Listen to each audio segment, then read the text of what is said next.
तैयारी स्टार्ट। महोदय, इस तरह पूरा पिरामिड बढ़ता जाएगा।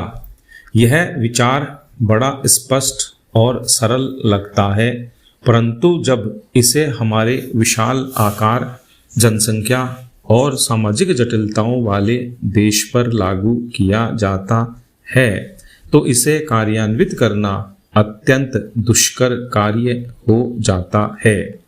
अब चूंकि प्रगति और वृद्धि के लिए वातावरण अधिक अनुकूल बन गया है, इसलिए अब संसाधनों का प्रश्न सामने आता है।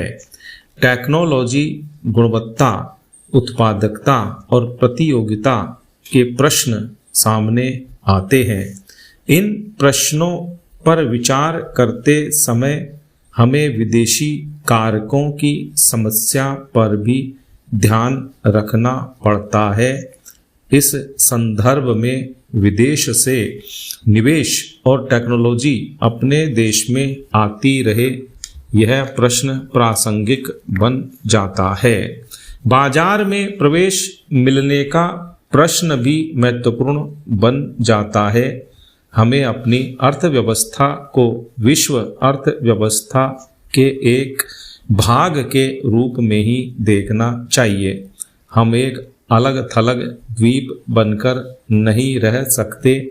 हमें तो स्वयं को विश्व की प्रणाली के एक भाग के रूप में ही देखना चाहिए। इसी के साथ द्वीप का भी अस्तित्व बने रहना चाहिए और राष्ट्रीय हितों को भुलाया नहीं जा सकता। जिसे विश्वव्यापीकरण कहा जाता है, वह विश्व का एक भाग बनने का प्रयास मात्र है। इसके बाद ही हम शेष विश्व से यह आशा कर सकेंगे कि वह हमें हमारी आवश्यकता की चीजें प्रदान करे।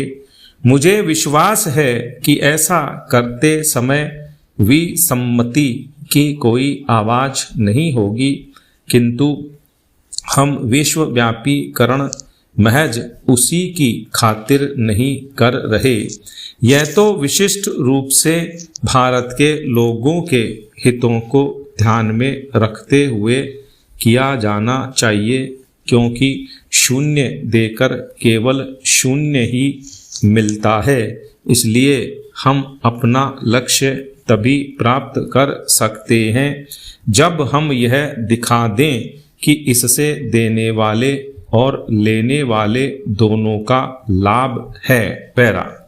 विश्व अर्थव्यवस्था आज अधिकांशतः बाजार की ताकतों के सहारे चल रही है, और यदि हम इन बातों को अनदेखा कर देंगे तो इससे हमें भी भारी हानि उठानी पड़ेगी।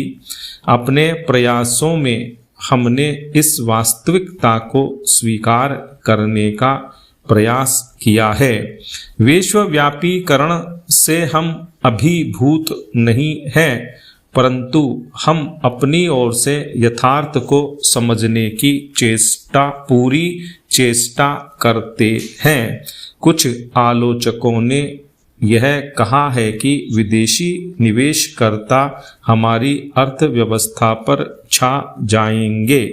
इस संबंध में मैं केवल यह कह सकता हूं कि अब तक यद्यपि हमारी नीतियों पर अच्छी प्रतिक्रिया हुई है और विदेशी निवेश आकर्षित हुआ है, परंतु यह हमारी जरूरतें पूरी करने के लिए नितांत अपर्याप्त है।